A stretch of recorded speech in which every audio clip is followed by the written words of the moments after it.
하나님의 말씀은 히브리서 11장 13절에서 16절까지 말씀입니다. 한 절씩 교독하시고 16절 합독하도록 하겠습니다. 이 사람들은 다 믿음을 따라 죽었으며 약속을 받지 못하였으되 그것들을 멀리서 보고 환영하며 또 땅에서는 외국인과 나그네임을 증언하였으니 그들이 같이 말하는 것은 자기들이 본향 찾는 자임을 나타냄이라.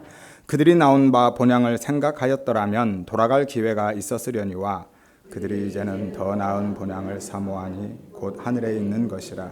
이러므로 하나님이 그들의 하나님이라 일컬음을 받으심을 부끄러워하지 아니하시고 그들을 위하여 한 성을 예비하셨느니라. 아멘. 여러분 안녕하세요. 반갑습니다. 지난 주일에는 창조 기사에 나타난 예수님을 찾아갔었죠. 오늘은 구약의 인물들 안에 나타나 있는 예수님을 찾아가기로 하겠습니다. 오늘 처음 들으시는 분은 지난 두 주일 설교를 다시 한번 들어보시기를 바랍니다. 그래야 오늘 말씀을 이해하는 데 도움이 될 것 같습니다. 오늘은 나눌 말씀이 조금 많아서 조금 빨리 가도록 하겠습니다. 우리는 대체로 구약 성경에서 윤리나 도덕적인 교훈을 찾으려 합니다. 혹은 의롭고 경건하게 사는 방법을 배우려 하기도 하죠. 심지어는 복받는 비결이나 세상살이 방법론 혹은 삶의 처세술을 배우고자 하는 사람들도 있습니다. 그래서 우리에게 영감을 주는 영웅들을 혹은 경고의 메시지를 주는 악인들을 찾기도 하고요. 그들을 통해서 교훈을 배우고자 합니다. 나도 저렇게 살아봐야지. 정말 믿음으로 순종하면서 헌신하면서 라거나 무슨 일이 있어도 야, 저 사람처럼은 되지 말아야겠다 라든지. 예컨대 보디발의 아내의 유혹을 뿌리친 요셉을 보면서 나도 저렇게 살아야지. 모든 유혹을 저항하면서 라고 생각하거나 우리아의 아내 밧세바를 범한 다윗을 보면서 야, 나도 교만하면 안 되겠구나. 다윗도 넘어지는데 라는 다짐을 하든지, 아브라함을 보면서는 정말 믿음으로 살아야겠다. 모세를 보고는 화내면 안 되겠네. 온유해야 되겠다. 솔로몬을 보면서 지혜를 구해야지. 성전을 혹은 교회를 지어야 되겠는데 라는 결단을 하기도 합니다. 이런 것들을 모두 다 전기적 혹은 성화론적 관점이다 라고 하는 거예요. 어떻게든 말씀 안에서 믿음으로 그리고 순종하면서 하나님의 뜻대로 살고자 하는 그 마음, 그 노력, 그러한 태도들은 참 귀하고 좋습니다. 그런데 문제는 그것들이 과연 성경을 기록한 혹은 그 본문을 기록한 하나님의 뜻이냐는 거예요. 하나님이 정말 그것을 의도하셨고 원하시고 하나님의 목적이 거기에 있느냐라는 것이죠. 그게 아니라면 성경을 하나님의 뜻과 상관없이 내 필요를 위해서 혹은 나의 유익을 위해서, 그것이 영적이든 혹은 육신적이든 나의 유익을 위해서 성경을 아전인수격으로 끌어들이고 해석하고 적용하며 심지어는 왜곡하는 결과를 가져오게 된다는 것이죠. 따라서 중요한 것은 성경을 통해서 얼마나 많은 교훈을 받느냐가 아닙니다. 얼마나 많은 것들을 삶에 적용하고 내 유익으로 취하고 내 삶을 바꾸어가고 변화시켜 가느냐가 아니라는 것이죠. 정말 중요한 것은 하나님이 그 본문을 통해서 혹은 그 사람이나 그 사건들을 통해서 하나님의 그 성경 말씀을 통해서 정말 하나님이 하고 싶어하는 말씀이 무엇이냐, 그게 중요하죠. 하나님의 뜻, 하나님의 의도와 목적이 중요하다라는 거예요. 성경을 보는 관점이 두 가지가 있는데요.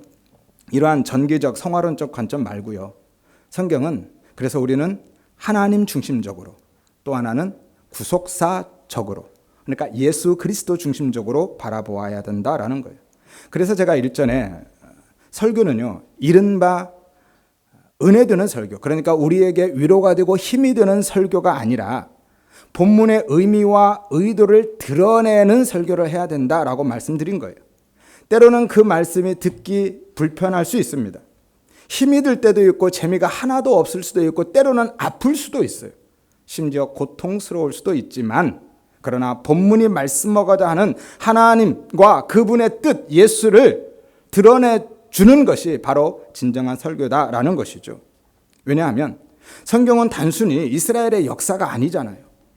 성경은 한마디로 하나님의 자기 계시입니다.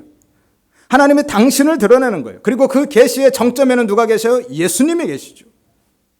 성경은 하나님의 자기 계시인데 그 계시의 정점에 예수님이 계시고, 예수와 그 십자가, 그분의 구원 사역이 그 정점에 있는 거예요. 따라서 성경은 전체가 예수 이야기입니다.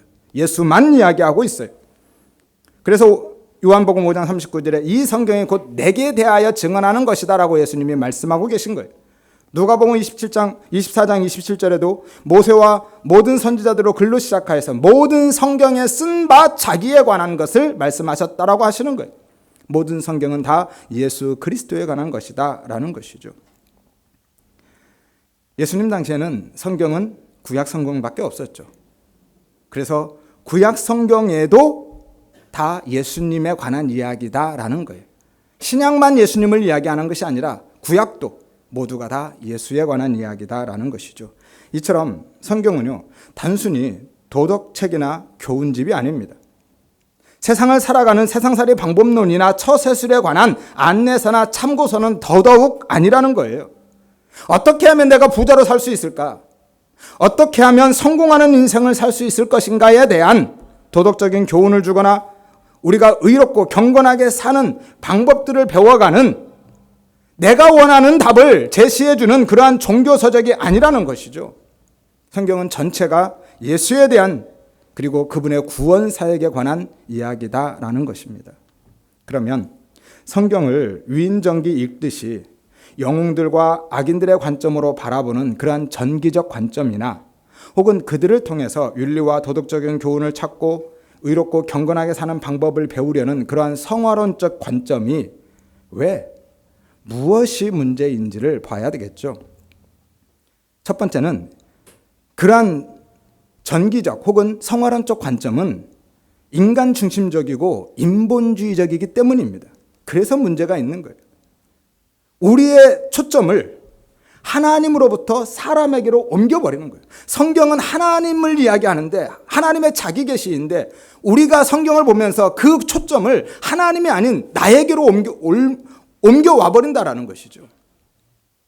인간과 인간의 필요, 그러니까 나와 나의 필요를 위해서 하나님과 하나님의 영광, 하나님의 뜻은 관심을 두지 않습니다. 항상 내가 먼저예요. 나의 필요가 먼저입니다. 하나님과 하나님의 영광보다 내가 앞서게 되는 것이죠. 성경은 하나님의 자기 계시라고 했죠. 따라서 성경을 대할 때는 본문에서 내가 무엇을 깨닫고 배워야 하는지를 보는 게 아니라 본문에서 하나님을 어떻게 증언해내고 있는지를 보아야만 하는 것입니다. 하나님이 어떤 분이신지, 그 하나님이 무엇을 생각하고 어떻게 일하고 계시는지, 무엇을 원하시는지, 하나님의 성품이 어떠하신지, 하나님의 계획과 뜻이 어떠신지, 하나님은 어떤 일을 하셨는지를 봐야 된다는 것이죠. 하나님께 초점이 있어야 됩니다.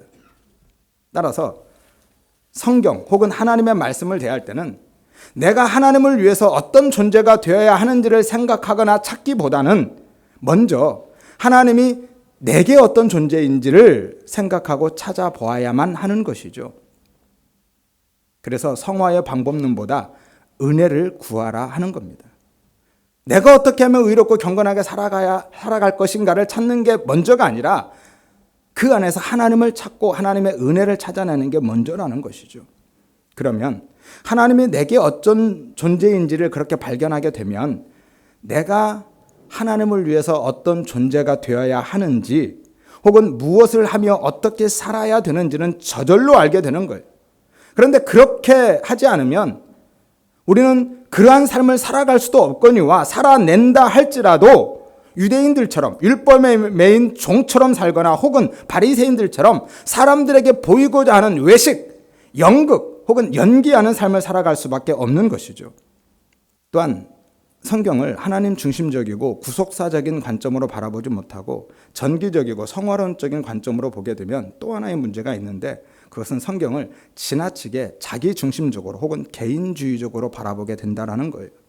성경을요, 정기적이고 성화론적으로 접근하게 되면 거기에서 신학적이거나 혹은 도덕적인 역사적인 내용을 여기저기서 끄집어내게 됩니다.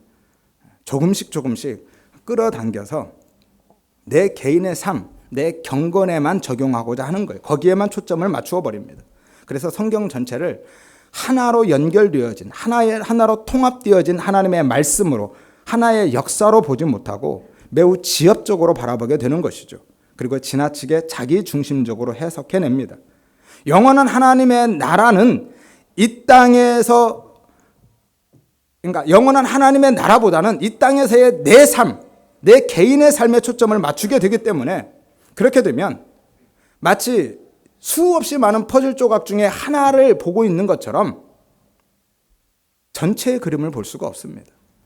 하나님께서 성경을 통해서 그려내고 계신 구속사 전체를 우리는 이해할 수가 없는 거예요.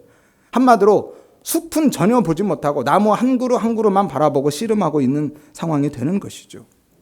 그래서 어떤 본문을 읽든지 어떤 말씀을 듣든지 간에 우리의 모든 관심과 초점은 이 본문에서, 이 말씀에서 나를 위한 말씀이 무엇이냐가 아니라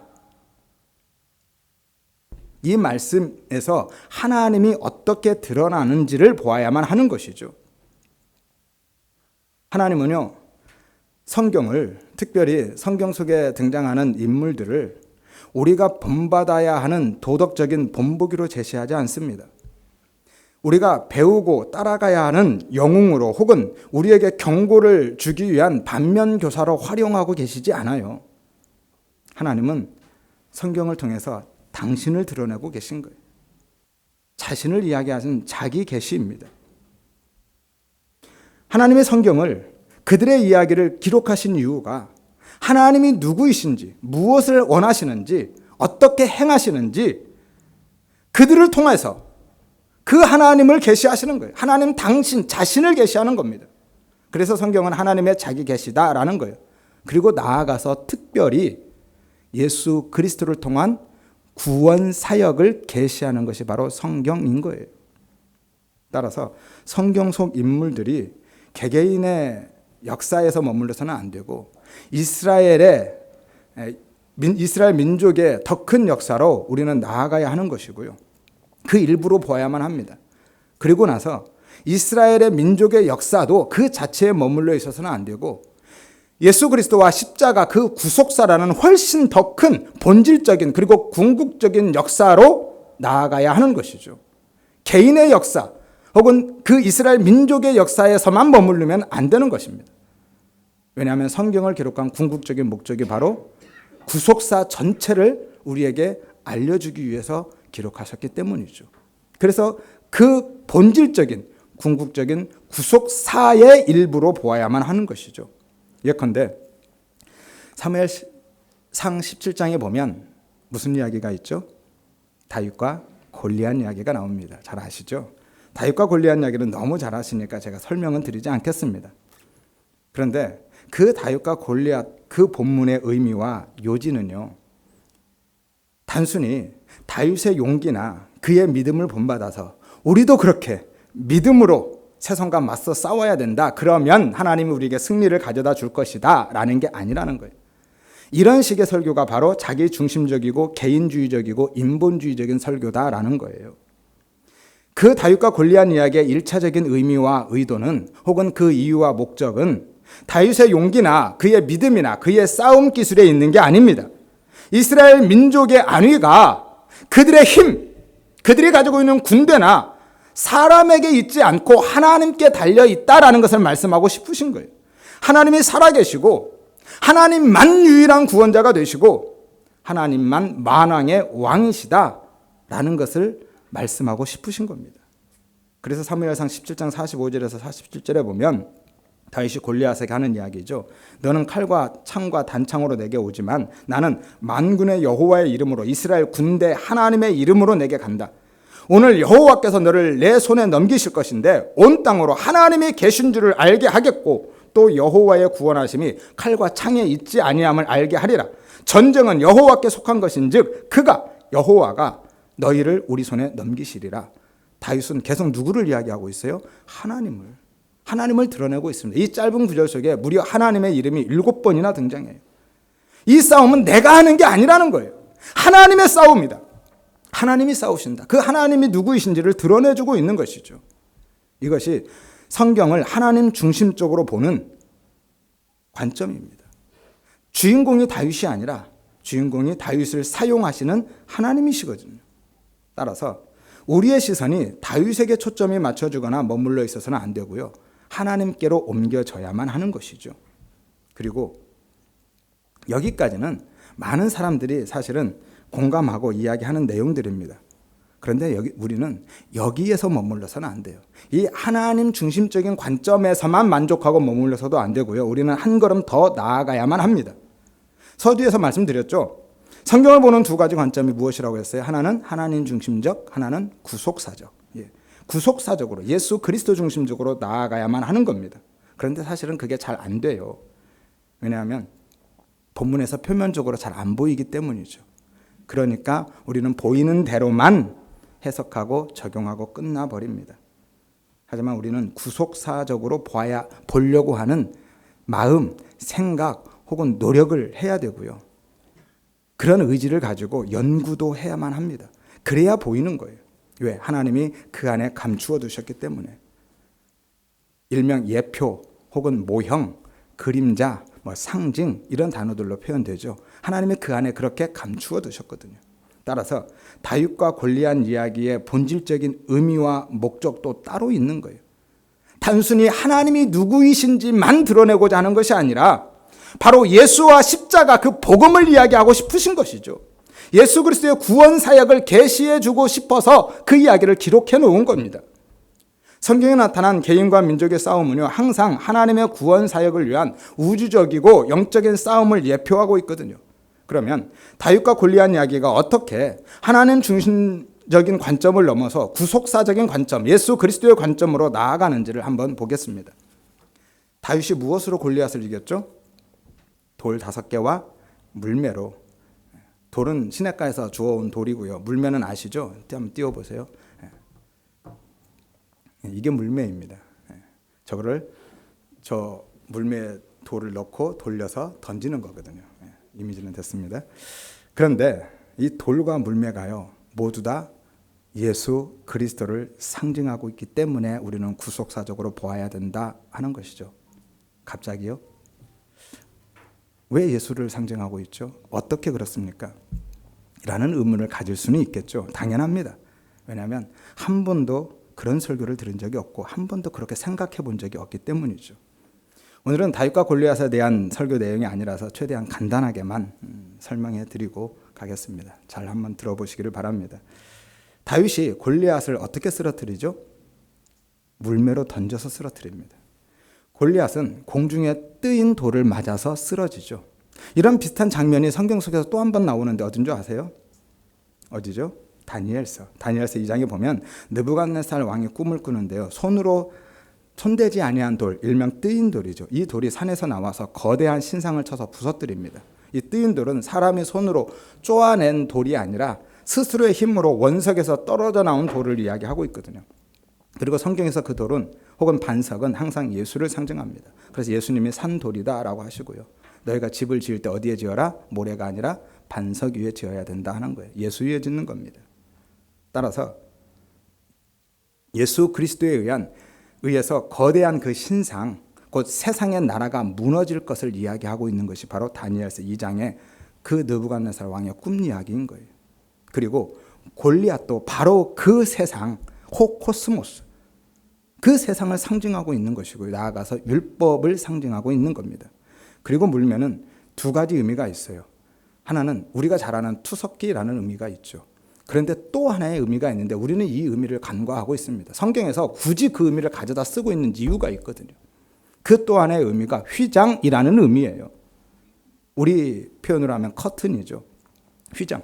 그런데 성경에서 그 휘장은 무엇을 상징하죠? 바로 예수 그리스도를 상징합니다. 예수 그리스도의 육체 몸을 상징하고 있어요. 히브리서 10장 19절에서 20절에 보면 우리가 예수의 피를 힘입어서 성소에 들어갈 담력을 얻었나니 이 길은 우리를 위하여서 휘장 가운데로 열어놓으신 새로운 살 길이다. 휘장은 곧 무엇이다? 그의 육체다.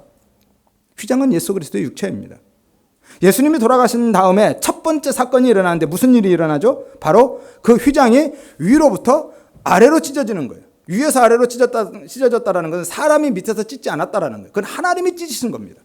그런데 그 휘장이 예수 그리스도의 육체래요. 그러니까 예수 그리스도께서 십자가를 통해서 자기의 몸을 찢으신 겁니다. 그래서 무슨 길을 열었어요? 새로운 살 길을 열어주셨어요. 이게 생명의 길이고 구원의 길을 열어주신 겁니다. 성전의 휘장은 하나님의 임재의 상징인 지성소를 가로막고 있거든요. 그런데 예수님의 당신의 육체를 찢으심으로 십자가를 통해서 그 길을 열어버리신 거예요. 누구든지 언제든지 하나님 앞에 나아갈 수 있도록. 그래서 새로운 살길 구원의 길이다라고 하는 거예요. 그래서 우리의 구원은 오직 예수 그리스도를 통해서만 있다라고 하는 겁니다. 다른 길은 없습니다. 그래서 예수님이 요한복음 14장 6절에 내가 곧 길이고 진리고 생명이다라고 하시잖아요. 나만 길이다라는 거, 나만 길이다. 다른 길 없다라는 겁니다. 여러분 천국 갈 수 있는, 하나님 나라에 갈 수 있는 길은 오직 예수밖에 없음을 믿으시기를 바랍니다. 그러면 왜 돌 5개일까요? 왜 하필이면 돌 5개입니까? 실패하면 또 던지고 또 던지고 하려고요? 이 싸움은 그런 싸움이 아닙니다. 실패하면, 한 번 실패하면 끝나는 싸움이에요. 더 이상의 기회가 없습니다. 다윗도요 2번, 3번 던지지 않았어요. 딱 한 번으로 끝냅니다. 그런데 왜 5개를 굳이 들고 갔을까요? 다윗은 믿음이 부족해서 그렇습니까? 왜 굳이 5개를 기록하고 있냐고요? 성경은 의미 없이 그냥 쓴 성경이 아닙니다. 생각나는 대로 그냥 집어서 들고 간 게 아니거든요. 다 의미를 가지고 있고 상징하고 있는 거예요. 출애굽기 26장 1절에 보면 너는 성막을 만들되 그룹들을 정교하게 수놓은 10폭의 휘장을 만들어라 라고 말씀합니다. 휘장이 몇 폭이라고요? 10폭이요. 근데 그 휘장이 위로부터 아래로 쫙 찢어졌어요. 절반이. 그럼 몇 폭입니까? 5폭이죠. 그 5개의 돌은 곧 찢어진 5폭의 휘장을 상징하고 있는 것이고 이것이 곧 복음인 거예요. 그러니까 다윗은 지금 단순히 돌 5개를 움켜쥐고 나간 것이 아니라 복음을 잡고 나간 거예요. 예수 그리스도의 십자가를 의지해서 그분을 바라보고 나가는 겁니다. 이것이 바로 구속사적인 관점이다라는 거예요. 모세가 10계명을 줄 때 그 10계명이 바로 율법을 상징하죠. 10개의 계명입니다. 그런데 그 10계명이 돌판 하나에 새겨진 것이 아니라 2개에 새겨져 있죠. 5개씩 나누어져 있습니다. 왜 그러냐면 하나님이 돌이 부족해서 2개로 나누는 게 아니에요. 글씨를 작게 쓸 수 없어서 그런 게 아닙니다. 그 안에 복음을 담고 있기 때문에. 그게 복음이니까. 그러니까 율법으로 주셨지만 그게 복음인 거예요. 율법조차도 하나님의 복음을 담고 있는 것이죠. 예수 그리스도의 그 십자가의 복음을 담아내고 있는 겁니다. 따라서 10폭의 휘장은 율법을 상징하지만 찢겨진 5폭의 휘장은 예수 그 복음을 상징하고 있는 것이죠. 이게 구속사적 관점이다라는 거예요. 그러니까 다윗과 골리앗의 싸움은 단순히 믿음의 승리에 대한 교훈을 주는 것이 아니라는 거예요. 만왕의 왕이신 하나님, 살아계시고 유일하신 구원자이신 하나님의 자기 계시일 뿐만이 아니라 나아가서 예수 그리스도를 통해서 구원의 길이 열릴 것임에 대한 예표로 상징으로 주고 있다라는 것이죠. 이것이 하나님 중심적 그리고 구속사적 관점으로 성경을 보는 겁니다. 따라서 성경을 전기적이고 성화론적으로 보는 가장 심각한 문제는 바로 그 예수를 배제해버린다라는 거예요. 구속사적인 관점으로 성경을 보지 못하게 한다는 겁니다. 성경 전체가 예수에 관한 혹은 예수를 위한 책인데 그래서 신약뿐만이 아니라 구약 성경에서도 하나님의 언약이나 율법이나 모든 사건이나 인물들 안에서도 그들의 삶을 통해서도 예수를 이야기하고 있고 예수를 우리가 찾고 발견할 수 있는 것이고 그 안에서 우리를 예수를 만나고 경험할 수 있는데 아니 그렇게 해야 하는데 성경을 전기적이고 혹은 성화론적으로 보면 그 하나님이 혹은 그 예수님이 보이지 않고 나만 보인다라는 거. 그래서 문제라는 겁니다. 성경을 우리가 교훈을 얻고 배우고 본받아야 할 그 전기적이고 성화론적인 관점으로 접근하면 그 예수와 십자가 혹은 그 복음과 은혜는 없어져 버리고 유일하신 율법, 유일신과 그리고 율법만 그리고 윤리와 도덕만 남게 되는 거예요. 그런 것들은 그런 도덕주의는 다른 모든 종교에서도 이야기하고 있는 거잖아요. 텔레비전에도 심지어 유튜브에서도 얼마든지 그리고 언제든지 우리는 보고 배울 수 있는 것들이에요. 따라서 그런 것들을 위해서라면 굳이 예수를 믿을 이유가 없습니다. 굳이 힘들게 교회 와서 예배드릴 이유가 없는 거예요. 여기까지 와서 그런 소리를 들을 이유가 없습니다. 그냥 편하게 집에서 유튜브 보면서 배우면 되는 거예요. 그리고 우리가 코 흘릴 때부터 들어왔던 이야기들이잖아요. 수없이 많이 들어봤던 이야기들입니다. 몰라서 안 하는 것도 아니고요. 그래서 설교는 그런 이야기를 하면 안 된다라는 거예요. 윤리적이고 도덕적인 교훈을 찾아가면 안 된다라고 하는 겁니다. 뿐만 아니라 그런 것들은요, 우리에게 유익한 것도 아니에요. 그런 윤리와 도덕이 성화론적 관점이 유익한 것 같지만 실제로 유익하지 않고 오히려 해롭습니다. 왜냐하면 그런 것들은 예수 없는 그 윤리와 도덕 율법은, 그런 경건은 우리를 교만하게 하거나 혹은 낙심케 하기 때문이죠. 그 율법대로, 윤리와 도덕대로 우리가 잘하고 살아가면 교만해집니다. 그리고 그것으로 다른 사람을 판단하고 정죄해냅니다. 왜? 그게 내 의로 쌓이기 때문에. 나는 이 정도 하는데, 나는 이만큼 하는데 너는 그것도 못해? 이렇게 되는 것이죠. 그리고 그렇게 못 살면, 그렇게 안 되면 낙심하고 포기해버립니다. 야, 역시 나는 안 되나 봐. 아이고, 나 같은 게 무슨 교회 다닌다고, 무슨 예수를 믿는다고, 무슨 천국에 가겠다고. 그리고 포기해버리는 거예요. 따라서 우리 모든 성도님들은 성경 속에서 먼저 예수를 찾으시기를 바라고, 예수를 구하시기를 바라고, 예수만 바라보시기를 바랍니다. 하여서 말씀 안에서 예수를 만나고 예수를, 그 십자가를 경험해 가시기를 바랍니다. 물론 구약 성경의 모든 정기적인 이야기들, 곧 하나님의 백성들이 겪은 그런 투쟁과 성공담들이 모두 무익하다 혹은 해롭다라고 하는 게 아닙니다.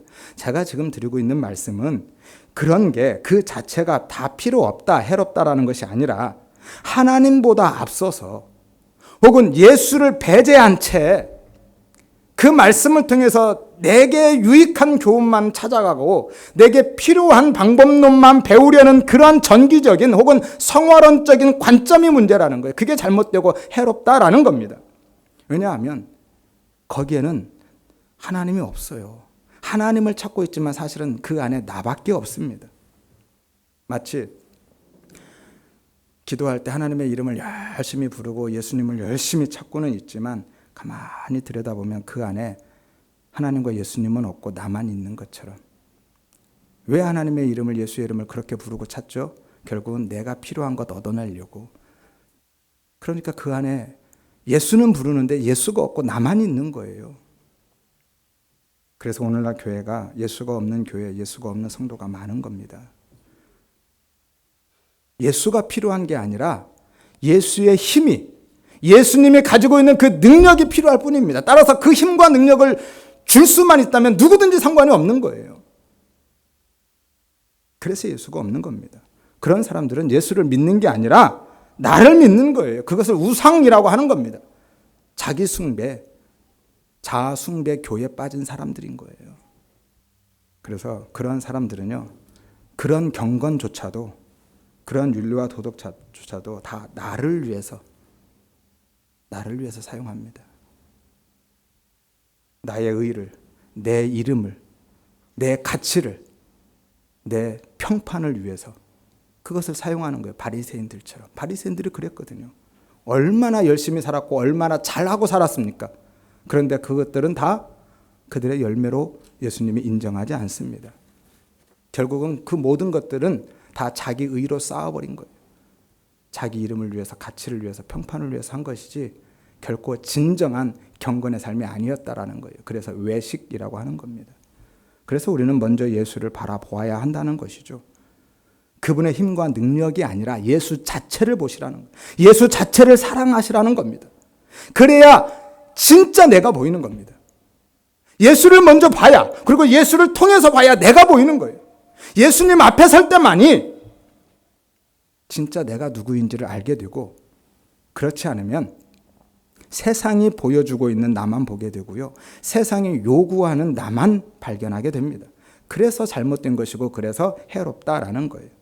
따라서 성경을 볼 때 개인적인 교훈 혹은 적용점을 찾기에 앞서서 먼저 하나님을 찾으시고 예수 그리스도를 찾아가시기를 바랍니다. 그리고 그 안에서 하나님, 예수님, 그리고 그분의 십자가, 그 은혜 안에서 내게 말씀하고 요구하시는 영적인 의미들을 찾고 적용해 가는 거예요. 사실 하나님 중심적으로 구속사적으로 성경을 제대로 보면은요, 내게 주시는 교훈이나 적용점을 굳이 찾지 않아도 저절로 발견하게 돼요. 저절로 깨달아지게 됩니다. 내가 찾아내려고 애쓰지 않아도 큐티하면서, 일명 큐티하면서 열심히 내게 무슨 말씀을 하시는가를 고민하지 않아도요, 그 안에서 예수를 발견하면 저절로 알아진다니까요. 그러한 열매들, 일명 성화는 우리의 신앙의 이유도 목적도 혹은 목표도 아닙니다. 그런 것들은요, 예수 그 은혜 안으로 들어가기만 하면 저절로 따라오는 거라니까요. 그래서 예수가 먼저고 그 은혜가 먼저라고 하는 겁니다. 예수 없이 혹은 그 은혜 밖에서 그 모든 것들을 행하면 그것들은 진짜 열매가 아니라 잎사귀 뿐인 거예요. 바리새인들처럼. 바리새인들이 예수님 앞에 열심히 열매라고 내놓은 그 모든 것들을 예수님은 단 이런 지하에 거절해 버리십니다. 열매 하나도 없다. 잎사귀 뿐이네 라고 영원히 저주해 버리는 거예요. 그것이 바로 무화과 나무 저주 사건인 거예요. 그래서 해롭다는 겁니다. 그래서 무익하다는 거예요. 예수 없이 행하는 모든 것들. 그리고 그 예수님은요, 창조주이실 뿐만이 아니라 모든 만민과 만물들까지도 주권적으로 통치하시는 분이고요. 따라서 구약의 모든 사건들 뿐만이 아니라 인물들도 다 예수를 품고 있고 예수를 나타내고 있습니다. 예수에 대한 내용이 구체적으로 언급되지 않는 경우가 있죠. 혹은 전혀 보이지 않는 본문도 있습니다. 하지만 그 모든 말씀 안에 예수가 암시되어 있다니까요. 그리고 그분의 생각과 구원의 메시지가 그 안에 숨어 있습니다. 예수님은 구약 성경 어디에나 존재하시고요. 구약 성경도 신약처럼 예수로 가득한 거예요. 왜냐하면 모든 성경은 하나님의 자기 계시라니까요. 그리고 자기 계시의 중심에 정점에 바로 예수 그리스도 그 십자가 그분의 구원 사역이 있기 때문이죠. 그래서 모든 성경은 예수님에 대한 이야기고 예수님의 구원 사역과 연결되어져 있다라고 하는 겁니다. 베드로전서 1장 10절에서 11절에 보면 자기 속에 계신 이 자기는 선지자들입니다. 선지자들이 자기 속에 있는 그리스도의 영을 통해서 그 받으실 고난과 그 후에 받으실 영광을 미리 보았다라고 하죠. 그분 예수님이 받으실 그 고난과 영광, 십자가와 부활을, 그 구원의 은혜를 미리 보고 증언했다라고 기록하고 있어요. 구약 시대도 이미 예수 그리스도의 십자가의 사건들을 보고 있었던 것이죠. 그리고 예수에 대한 그 증언은 후대의 몇몇 선지자에 국한된 것이라는 그런 오해가 없도록 모세를 비롯해서 모든 선지자들이 증언하고 있다라고 강조하고 있습니다. 사도행전 3장 20절에서 24절에 보면 주께서 너희를 위하여 예정하신 그리스도 곧 예수를 보내시리니 이는 하나님이 영원 전부터 거룩한 선지자들의 입을 통해서 말씀하신 것이다 라고 하는데, 그 선지자들의 누구냐? 모세가 말하되 주 하나님이 너희를 위하여 나 같은 선지자 하나, 누굽니까? 예수님이죠. 나 같은 선지자를 하나를 세울 것인데, 또한 사무엘 때부터 이어 말한 모든 선지자도 이때를 가리켜 말한 것이다. 누가요? 모든 선지자들이 다 그 예수를 증언하고 있는 것이죠. 그래서 예수님이 요한복음 5장 45절에서 46절에 가면 모세가 너희를 고발할 것이다 라고 하신 거예요. 그 너희는 바로 유대인들이거든요. 왜냐하면 그 모세가 나에 대해서 기록하고 나에 대해서 증언했는데 근데 너희는 나를 믿지 않는다라는 거예요. 그래서 모세가 너희를 고발할 거라고 하는 거예요. 그러니까 모세오경도 율법이나 모세에 대한 이야기가 아니라 누구 이야기예요? 예수님에 대한 이야기라니까요. 메시아를 이야기하고 있는 겁니다. 예수님이 직접 말씀하시잖아요. 나에 대해서 모세가 이야기했는데 너희는 나를 믿지 않네? 그럼 모세가 너희를 고발할 거야 라고 하시잖아요. 따라서 성경의 어떤 본문도 예수와 십자가 그분의 구원 사역과 분리된 상태에서는 온전히 설명하거나 이해될 수가 없습니다. 그래서 모든 성경은 예수가 직접적으로 보이지 않는 구약도 항상 예수로 혹은 십자가로 구속사적인 관점으로 보아야만 한다라는 거예요. 그러면 그 예수님을 구약의 사람들이 어떻게 품고 있는지, 구약의 인물들 안에서 그 예수님이 어떻게 나타나는지, 혹은 그들이 어떻게 예수를 믿고 살았는지를 간단하게 살펴보고 마치기로 하겠습니다. 먼저 아브라함과 욥을 보면은, 아브라함과 욥 아시죠? 로마서 4장 2절에 3절에 보면 만일 아브라함이 행위로서 의롭다 하심을 받았으면 자랑할 것이 없을 것이다. 자랑할 것이 있을 것이다. 그가 행위로 의롭다함을 받았으면 자랑할 것이 있을 텐데, 그러나 성경이 무엇을 말하냐? 아브라함이 하나님을 믿음에 그것이 그의 의로 여겨졌다라고 하죠. 행위로 의롭다함을 받은 게 아니라 믿어서 의롭다함을 받은 것이다라고 하죠. 야고보서 5장 11절에 가면 너희가 욥의 인내를 들었고 주께서 주신 결말을 보았는데 주는 가장 자비로우시고 긍휼히 여기시는 분이시다라고 합니다. 여러분, 이 아브라함이나 욥 이야기는요, 아브라함의 믿음과 욥의 인내를 본받아서 살아라고 주신 게 아니라는 거예요.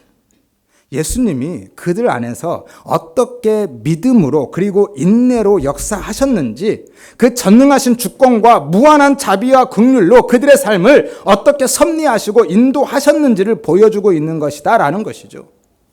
요셉도 마찬가지입니다. 자기에게 죄지은 형제들을 조건 없이 용서하고 받아들였죠. 그러니까 요셉처럼 그렇게 용서하고 자비를 베풀며 살아야 된다라는 그런 가난한 교훈을 주기 위해서 기록한 것이 아니라 마땅히 죽어야 할 죄인들을 용서하시고 받아주시는 그 예수 그리스도의 사유하심의 은혜에 대한 모형으로 주신 거라니까요. 성경의 모든 인물들이 다 그렇습니다. 모세도, 여호수아도, 다윗도, 솔로몬도, 엘리야를 비롯한 모든 선지자들이나 사사들도 다 예수님에 대한 예표이고 상징이고 모형으로 주신 거예요. 룻기서 아시죠? 룻기서를 보면 1장은 행복한 나오미로 시작합니다. 아니 불행한 나오미로 시작하죠. 정말 불행합니다. 흉년이 들었는데 그의 남편과 아들들이 다 죽습니다. 흉년과 죽음으로 시작하죠. 새 과부만 남아요. 정말 절망입니다. 그런데 마지막 4장에 가보면 행복한 나오미로 끝나요. 복과 생명으로 끝납니다. 며느리 룻이 보아스와 결혼해서 잃어버린, 사실은 팔아먹은 땅이죠. 그 땅도 찾고요.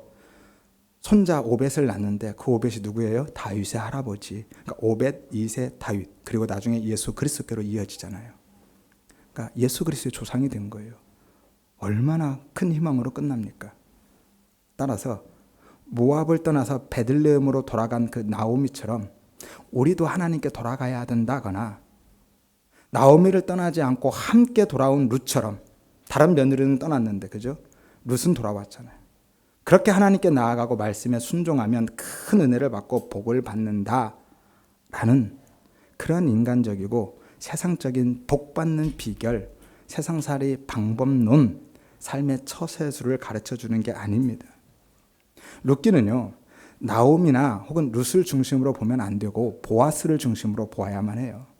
보아스가 주인공이에요. 그래서 사실은 보아스서로 봐도 무방합니다. 나오미나 룻이 그런 복을 받고 그런 회복의 은혜를 입은 것도 누구 때문이에요? 보아스 때문이잖아요. 그들은 아무 자격도 공로도 없었어요. 다 보아스가 해준 거예요. 따라서 모든 초점은 보아스에게 맞춰줘야만 합니다. 왜냐하면 그가 바로, 그 보아스가 나오미나 룻처럼 정말 아무 자격도 조건도 공로도 없는 우리를 사랑해서 우리에게 진짜 복, 구원의 은혜, 생명을 주신 예수 그리스도를 모형하고 있기 때문이죠. 상징하고 있는 것입니다. 그래서 보아스를 중심으로 보면서 예수 그리스도를 보는 거예요. 룻기에서 가장 많이 반복되고 있고 강조되는 단어가 무엇인지 아십니까? 칼이라는 단어인데요. 무려 21번 반복합니다. 동사로는 12번, 명사로 9번 반복하는데요. 사람의 이름보다 더 많이 나와요. 가장 많이 나오는 게 나오미인데 19회고요. 그다음에 보아스가 18회, 룻이 12회 나오는데 이 칼이라는 단어는 21회가 나옵니다. 기업 물을 자로 한글 성경은 번역했죠. 무르다라는 것은 잃어버린 것을 되찾는 것을 의미하는 거예요. 그리고 그 단어는 보아스를 아주 극적으로 부각시키고 있습니다. 원래 이 단어의 의미가 어떤 의미냐면, 우리는 무르다라고 번역했는데 원래 의미는 건지다, 구속하다, 속량하다, 대속하다라는 거 많이 들어보셨죠? 어디서요? 하나님의 구원을 이야기할 때. 하나님의 구원을 의미하고 있는 거예요. 그래서 그 단어가 쓰인 본문들을 찾아보면 출애굽기 6장 6절에서 7절에 나는 여호와라, 내가 애굽에서 너희를 빼내어서 너희를 속량하여서 내 백성 삼았다. 과거의 하나님의 구원을 이야기하는 겁니다. 이사야서 49장 25절에서 26절에 보면 내가 너희를 대적하는 자를 대적하고 내 자녀를 내가 구원할 것이다 하여서 모든 육체 모든 사람들이 나 여호와가 내 구원자이고 내 구속자이고 야곱의 전능하신 자인 줄을 알게 할 것이다 라고 현재적 구원을 이야기할 때도 이 단어를 쓰고 있습니다. 또 호세아서 13장 14절에 보면 내가 그들을 수월에서 건져서 수월의 권세에서 속량하며 사망에서 구속할 것이다 라고 합니다. 미래의 구속, 구원을 이야기할 때도 이 단어를 가져다 쓰고 있어요. 죄와 사망 가운데에서의 그 구원을 이야기할 때도 동일하게 이 칼이라는 단어를 쓴다라는 것이죠.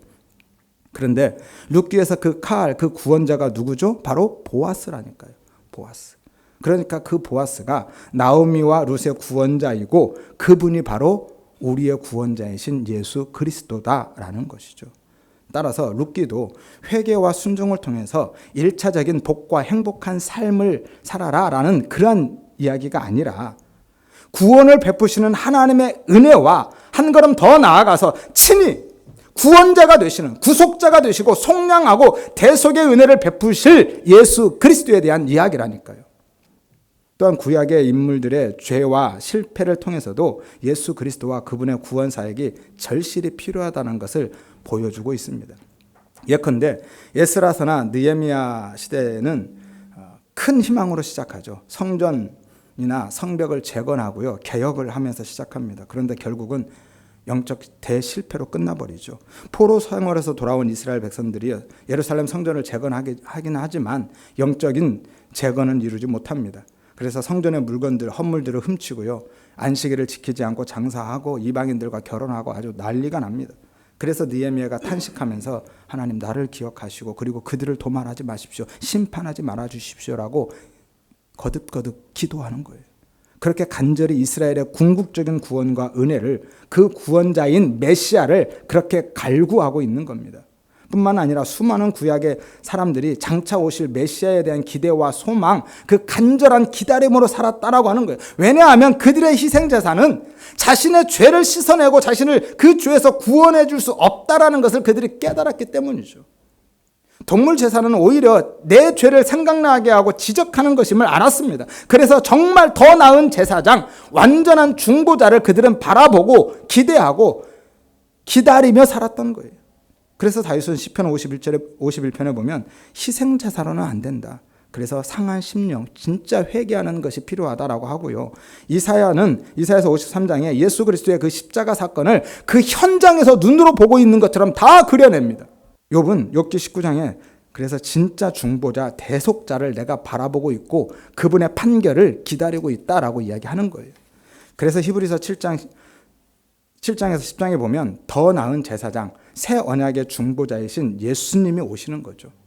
그래서 한 번의 제사로 영원히 그리고 온전한 제사를 드리십니다. 그래서 우리가 그 예수의 피를 힘입어서 하나님 앞에 담대하게 나아간다라고 말씀하고 있는 거예요. 따라서 우리가 구약의 사람들이 우리와 같이 혹은 우리와 동일한 메시아 예수님을 믿는 믿음으로 말미암아서 구원을 받았다라고 하는 이 사실을 인정하지 못하거나 이해하지 못하면 우리는 구약의 모든 사람들을 다 도덕주의자나 율법주의자, 의식주의자로 치부할 수밖에 없는 것이고요. 그래서 결국 구약을 설교할 때도 그렇게 도덕주의나 의식주의 그리고 율법주의로 설교할 수밖에 없는 겁니다. 그런데 히브리서 4장 2절에 보면 그들과 같이 우리도 복음 전함을 받은 자다라고 하죠. 그들과 같이 우리도 복음을 전함을 받았다. 무슨 이야기입니까? 그들도 우리와 동일한 복음 전함을 받았다라는 것이잖아요. 그들도 누구예요? 구약의 사람들도 지금 우리가 신약 시대에 믿고 있는 예수를 믿고 있는 그들이 받은 그 복음을 동일하게 받았다라는 거예요. 그리고 믿었다라는 것이죠. 따라서 그들도 구약의 사람들도 율법이나 제사가 아니라 우리와 똑같은 방법으로 예수로 믿음으로 은혜로 구원받았고 천국 갔다라는 거예요. 오늘 본문이 그것을 증거합니다. 히브리서 11장은요. 믿음의 본보기가 되는 구약시대의 사람들을 소개하는데 그래서 히브리서 이 11장을 일명 믿음장이라고 하죠. 아벨부터 시작해서 에녹, 노아, 아브라함 쭉 나가서 수많은 성도님들을 이야기하고 있습니다. 일반적으로 오늘날 교회들, 성도들은요. 구약의 성도들에 대한 많은 오해를 하고 있는데 그중에서 가장 큰 오해가 바로 그들은 하나님의 나라보다는 세상의 나라와 세상의 보화와 세상의 보상을 간구하면서 살았을 것이다 라는 오해예요. 왜냐하면 당시에는 예수님이 오시기 전이기 때문에 그 복음이 하나님의 나라에 대한 개념이 이해가 없었을 것으로 생각하고 그래서 그 사람들은 이 땅만 바라보고 이 땅에 대한 소망으로만 살았을 것이다 라고 생각한다라는 거예요. 이것은 오해입니다. 하지만 오늘 본문을 보십시오. 그들은요 이 땅을 바라보고 살지 않았다라고 분명히 말씀하잖아요. 하나님의 도성, 하늘의 도성, 하나님 나라, 그리고 하나님 나라의 보화와 상급, 언약, 예수를 바라보는 믿음으로 살았다라고 증언합니다. 13절을 보십시오. 이 사람들은 다 믿음을 따라 죽었다라고 하죠. 믿음을 따라 죽었다. 믿음 안에서 혹은 믿음 아래서 죽었다라는 거예요. 그러니까 믿음으로 살다가 믿음 안에서 죽었다라는 것이죠. 왜냐하면 그 다음 절을 보십시오. 13절에 보면 다음 말씀을 보면 약속을 받지 못하였으되 그것들을 멀리서 보았다. 그 약속을 보았기 때문에 그렇게 믿음으로 살았다라는 거예요. 이 약속은 메시아에 대한 약속, 메시아 언약이잖아요. 그들이 그 약속을 받지 못했다라는 것은 하나님의 그 약속을 그들에게 해주지 않았다라는 것이 아니라 그 언약이 성취되는 것을 그들이 실제로 눈으로는 확인하고 보지 못했다라는 거예요. 하지만 먼 훗날에는 반드시 성취될 것을 그 하나님의 언약을 믿음의 눈으로 바라보았다라는 거예요. 그렇게 깨달았다라는 것이죠. 그래서 요한복음 8장 56절에 보면 너희 조상 아브라함은 나의 때에, 예수님이죠, 나의 때에 볼 것을, 그 구원을 보고 기뻐했다라고 하는 거예요. 이미 아브라함은 예수 그리스도의 구원을 보았어요. 그래서 환영한 겁니다. 이 땅에서의 삶을 외국인으로 살 수 있었고 나그네로 여행자로 살아갈 수 있었던 것이고요. 뿐만이 아니라 주변의 사람들에게까지 그것을 증언하며 살았던 거예요. 13절을 계속 보십시오. 환영하며 또 땅에서는 외국인과 나그네임을 증언하였다라고 하죠. 환영한다라는 것은 자기 자신을 끌어들이는 거예요. 맞이하는 겁니다. 그래서 그 언약, 그 약속을 내 것으로 만들었다라는 거예요. 이것을 믿음이라고 하는 겁니다. 9절에 보면 믿음으로 그가, 아브라함이죠, 그가 이방의 땅에 있는 것 같이 나그네처럼 살았다라는 것이죠. 약속의 땅에 거류했다. 이는 그가 하나님이 계획하시고 지으실 터가 있는 성을 바라보았음이라. 그 터가 뭐예요? 그 성, 도시죠. 하나님의 나라, 천국입니다. 그것을 보았어요, 아브라함은. 그래서 그가 나그네의 삶을 살 수 있었다라는 거예요. 그래서 내가 지금 나그네로 살아가고 있는 이 삶을 내 진짜 고향이 따로 있다라는 그것을 증언하고 살았다라는 거예요. 사람들 앞에서 공언하고 선포하면서 살았다라는 거예요. 14절을 보십시오. 그들이 이같이 말하는 것은 자기들이 본향 찾는 자임을 나타냅니다. 이 본향은 고향이잖아요. 내가 태어난 곳입니다. 그런데 나타낸다라는 것은 명백하게 선언했다라는 거거든요. 내가 본향을 찾아가는 사람이다. 지금은 나그네로 산다라는 것을 그렇게 선언하고 살았는데 15절 16절을 보면 그 본향이 이 땅에서 그가 진짜 육신이 태어난 본향이 아니라 하나님 나라이고 천국이라는 것을 분명히 밝히고 있잖아요. 15절을 보십시오. 그들이 나온 바 본향, 갈대아 우르죠. 나온 바 본향은 육신의 본향입니다. 그것을 생각했다면 돌아갈 기회가 있었을 것이다. 무슨 이야기냐면 직역하면 이렇습니다. 그들이 다시 돌아갈 기회를 항상 가지고 있었다라는 거예요. 아브라함은 언제든지 돌아갈 수 있었습니다. 그런데 그렇게 하지 않았다라는 거예요. 왜냐고요? 16절을 보십시오. 그들이 이제는 더 나은 본향을 사모하기 때문이다라는 거예요. 하늘에 있는 본향. 그 본향을 사모하기 때문에 언제든지 돌아갈 수 있는데 돌아가지 않았다라는 거예요. 그리고 나그네로 여행자로 살았다라는 것이죠. 이처럼 아브라함을 비롯한 구약의 모든 믿음의 사람들은요, 다 예수를 바라보고 예수를 믿고 하나님 나라를 소망하면서 살았던 것이죠. 따라서 우리 모든 성도님들도요, 모든 시간과 공간을 넘어서 그리고 어떤 상황과 환경 속에서도 항상 예수를 찾으시기를 바랍니다. 그 예수를 바라보십시오. 그 예수를 구하며 살아가시기를 바랍니다. 하여서 우리의 힘과 능력, 생명이 되신 그 예수를 진짜 만나시기를 바라고 경험해 가시기를 바랍니다. 하여서 영원한 하나님 나라의 소망을 두고 살아가시기를 바라고 매일매일의 일상을 살아가실 때에도 다른 것으로 돈이나 건강이나 명예나 권력이나 자식이나 출세 이런 것이 아니라 진짜 예수로 기뻐하고 예수로 감사하고 예수로만 만족하고 행복한 삶을 누리며 살아가시기를 바라고 그 예수와 함께 그리고 예수를 위해서 사시고 예수로 살아가시기를 주의 이름으로 축원드립니다.